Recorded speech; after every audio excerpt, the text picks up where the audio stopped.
অভিবাসন আইন লঙ্ঘনের অভিযোগে ২৩ বাংলাদেশিকে দেশে পাঠিয়েছে যুক্তরাষ্ট্র। বৃহস্পতিবার ভোরে বিশেষ ফ্লাইটে তাদের দেশে পাঠানো হয়। আবারও আন্তর্জাতিক টিকা জোটের পরিচালনা পর্ষদে যুক্তরাষ্ট্র। দরিদ্র দেশগুলোর জন্য টিকার $৬০ কোটি অনুমোদন করল ট্রাম্প প্রশাসন। টানা পঞ্চম বৈঠকে সুদের হার অপরিবর্তিত রাখল যুক্তরাষ্ট্রের কেন্দ্রীয় ব্যাংক। ভবিষ্যতে সুদ বাড়ানোর ইঙ্গিত, উদ্বেগে বিনিয়োগকারীরা। এবং নিউ ইয়র্কে জীবনযাত্রার ব্যয় ও মূল্যস্ফীতির তীব্র চাপে চরম ভোগান্তি। এক সপ্তাহের কাঁচা বাজারে খরচ হতো $৮০, এখন $১৫০ বেশি। উত্তর আমেরিকার রাজনীতি, অর্থনীতি, অভিবাসন ও আন্তর্জাতিক সম্পর্কের সর্বশেষ খবর নিয়ে আপনাদের জন্য আরটিভির বিশেষ পরিবেশনা আমেরিকান রাউন্ড আপ। আপনাদের সঙ্গে আছি আমি ইরামণি মণ্ডল।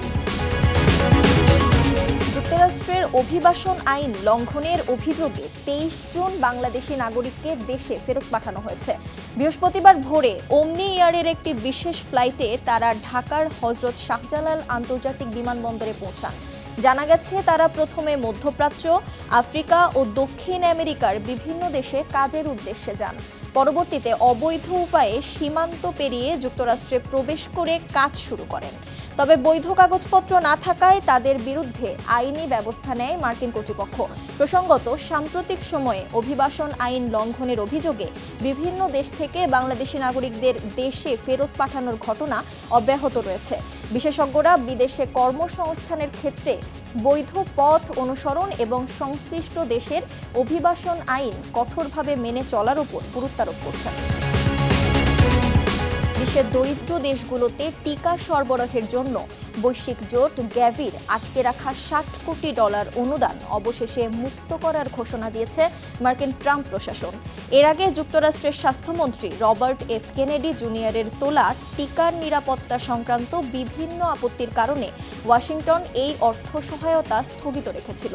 তবে টিকায় পারদ-ভিত্তিক প্রিজারভেটিভ ব্যবহার কমানো এবং নিরাপদ বিকল্প চালুর বিষয়ে সংস্থাটি প্রতিশ্রুতি দেয় এই সিদ্ধান্ত পুনর্বিবেচনা করল মার্কিন পররাষ্ট্র দপ্তর। দীর্ঘ বৈশ্বিক টানাপোড়েন শেষে এই অর্থ ছাড় পাওয়ায় বৈশ্বিক স্বাস্থ্য কর্মসূচি জোরদার হওয়ার আশা করা হচ্ছে। আর এর বিনিময়ে আন্তর্জাতিক এই টিকা জোটের পরিচালনা পর্ষদে আবারও নিজেদের অবস্থান নিশ্চিত করতে যাচ্ছে যুক্তরাষ্ট্র। টানা পঞ্চম বৈঠকে সুদের হার অপরিবর্তিত রাখল যুক্তরাষ্ট্রের কেন্দ্রীয় ব্যাংক।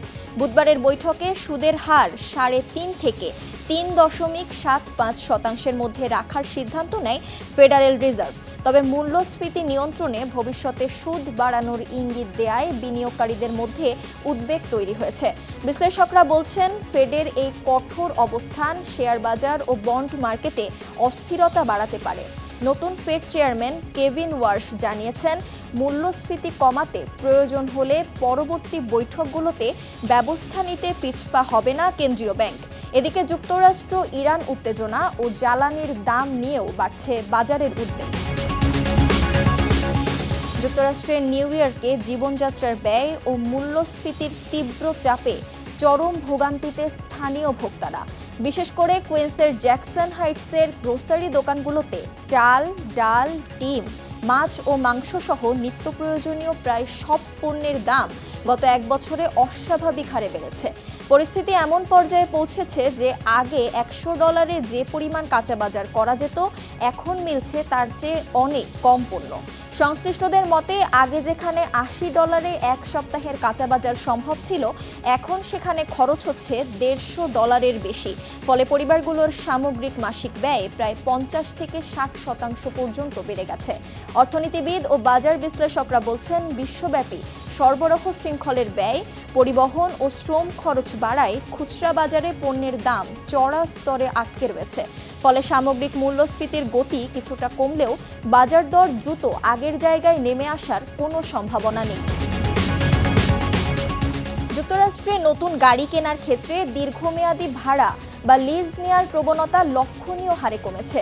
গাড়ি নির্মাতা প্রতিষ্ঠানগুলো মাসিক কিস্তিতে বিশেষ মূল্য ছাড় বন্ধ করে দেয়ায় গ্রাহকদের ওপর মাসিক খরচের চাপ অনেকটাই বেড়ে গেছে।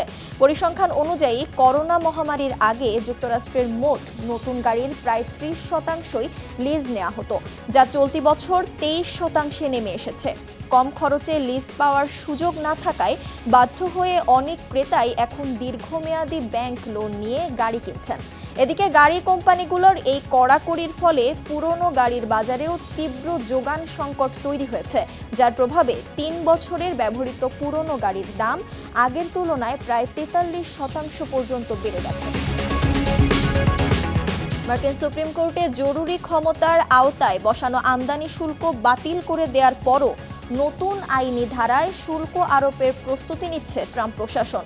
হোয়াইট হাউস জানিয়েছে, এবার 1974 সালের ট্রেড অ্যাক্টের সেকশন 301 ব্যবহার করে প্রায় 60টি বাণিজ্য অংশীদার দেশের পণ্যে 10 থেকে 12.5% পর্যন্ত নতুন শুল্ক আরোপের সিদ্ধান্ত নেওয়া হয়েছে। জোরপূর্বক শ্রম প্রতিরোধে ব্যর্থতার অজুহাতে নেওয়া এই পদক্ষেপ যুক্তরাষ্ট্রের মোট আমদানির প্রায় 99% ওপর প্রভাব ফেলবে। আদালতের রায়ের পর ট্রাম্পের এই সিদ্ধান্তের কড়া প্রতিক্রিয়া জানিয়েছে ইউরোপীয় ইউনিয়ন ও অস্ট্রেলিয়া সহ বিভিন্ন দেশ। অন্যদিকে নতুন শুল্কের বোঝা শেষ পর্যন্ত সাধারণ ভোক্তাদের কাঁধেই চাপবে বলে আশঙ্কা বিশেষজ্ঞদের। কৃত্রিম বুদ্ধিমত্তা বা এআই খাতে রেকর্ড বিনিয়োগ এবং সাধারণ ভোক্তাদের ব্যয় বাড়ায় বছরের দ্বিতীয় প্রান্তিকে প্রবৃদ্ধির ধারা বজায় রেখেছে মার্কিন অর্থনীতি। নতুন জিডিপি প্রতিবেদনে দেশের অর্থনৈতিক প্রবৃদ্ধির হার 2.1% হতে পারে বলে পূর্বাভাস দেওয়া হয়েছে। মধ্যপ্রাচ্য সংকটের কারণে পেট্রোলের দাম বাড়লেও সরকারের বড় আকারের ট্যাক্স রিফান্ডের কারণে সাধারণ মানুষ কেনাকাটা চালিয়ে যেতে পারছেন। তবে দীর্ঘায়িত ইরান যুদ্ধ, মূল্যস্ফীতি এবং গৃহায়ন খাতের মন্দা বছরের বাকি সময়ে অর্থনীতির জন্য বড় ধরনের ঝুঁকি তৈরি করতে পারে বলে মনে করছেন বিশ্লেষকরা। এছাড়া পরিস্থিতি বিবেচনায় ব্যাংকের সুদের হার আবারও বাড়ানো হতে পারে। জলবায়ু পরিবর্তনের ঝুঁকি ও তীব্র তাপপ্রবাহ মোকাবেলায় 2040 সালের মধ্যে শহরের 30% এলাকায় সবুজায়ন বাড়ানোর বড় পরিকল্পনা নিয়েছে নিউ ইয়র্ক সিটি। বর্তমানে শহরের প্রায় 23% এলাকা গাছে ঢাকা থাকলেও নতুন আরবান ফরেস্ট উদ্যোগের মাধ্যমে তা আরও বিস্তারের লক্ষ্য নেওয়া হয়েছে। বন বিভাগের তথ্য মতে ইতোমধ্যে 2024 অর্থবছরে রেকর্ড 18,000-এরও বেশি নতুন গাছ লাগানো হয়েছে। বিশেষ করে যেসব নিম্ন আয়ের ও ঘনবসতিপূর্ণ এলাকায় গাছের সংখ্যা কম এবং গরমের তীব্রতা বেশি, সেসব অঞ্চলকে অগ্রাধিকার দিয়ে 2027 সালের মধ্যেই সম্ভাব্য সব স্থানে গাছ রোপণ করা হবে। পরিবেশবিদরা নিউ ইয়র্কের এই দীর্ঘমেয়াদী উদ্যোগকে ভবিষ্যৎ নগর পরিকল্পনার একটি আদর্শ মডেল হিসেবে দেখছেন। আইএস সমর্থিত সন্ত্রাসী ষড়যন্ত্রে জড়িত থাকার অভিযোগে টেক্সাসে বসবাসরত এক আফগান নারীকে যুক্তরাষ্ট্রের গোপন আদালত ব্যবহার করে দ্রুত বহিষ্কারের আবেদন জানিয়েছে মার্কিন বিচার বিভাগ। 1996 সালে গঠিত হওয়ার পর দীর্ঘ 3 দশক অব্যবহৃত থাকা বিশেষ এই আদালতে প্রথমবারের মতো কোনো মামলা দায়ের করা হলো। 47 বছর বয়সী নাজিরা হাজি জাদা নামের এই নারীর বিরুদ্ধে 2024 সালের প্রেসিডেন্ট নির্বাচনে হামলার ছক কষা, ছেলে ও জামাতাকে সহায়তা এবং সন্তানদের জঙ্গি আদর্শে উদ্বুদ্ধ করার অভিযোগ আনা হয়েছে। পূর্বে কোনো অপরাধের রেকর্ড না থাকলেও জাতীয় নিরাপত্তার স্বার্থে গোপনীয় তথ্য প্রমাণের ভিত্তিতে তাকে দ্রুত আফগানিস্তানে ফেরত পাঠাতে চায় ট্রাম্প প্রশাসন।